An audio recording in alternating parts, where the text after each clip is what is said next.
Well, there's a lot of talk online about New Zealand's new gun laws. Sarah's here to tell us more about this. Yeah, thanks, Folly. So these are just some of the hashtags you're about to see trending in New Zealand. New Zealand at the top, but we've also got America. I'll be telling you why in a moment.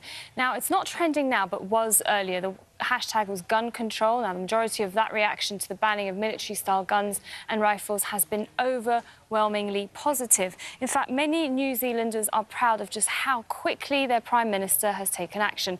In fact, this person writes, it took less than a week, they say, to ban all military-style semi-automatic guns and assault rifles. And this is how a real leader, they say, reacts to a mass murder crisis. And then we have a look. There's people who are farmers, for example, they're handing in their own weapons. This is one person who's tweeted about it. He says, until today, I was one of the New Zealanders who owned a semi-automatic rifle. And if you have a look there, he shows you that he's ticked in the box for destruction. That's why he's handing it over. But let's take a look at this heat map. It's a social media heat map showing where that conversation has been happening in the last 24 hours. And you'll see there's been a huge amount of social media engagement there on this story coming out of the United States. And this immediate ban that's happened in New Zealand has prompted similar calls across the US. In fact, Democratic Senator and presidential hopeful Bernie Sanders tweeted. He said, this is what real action to stop gun violence looks like. We must follow New Zealand's lead,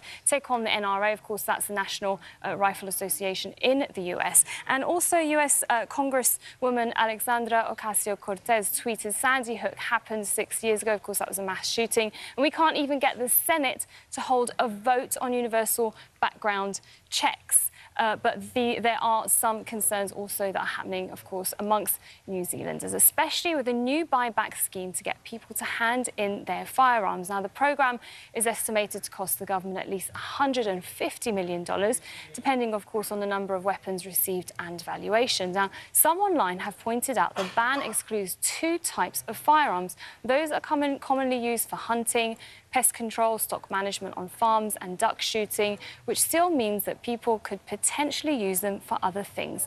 Now, the total number of firearms in New Zealand is estimated to be around 1.5 million, but those are just the ones that are registered. Now, many are concerned that it doesn't prevent a person owning an illegal firearm from carrying out an attack. Sarah, thank you.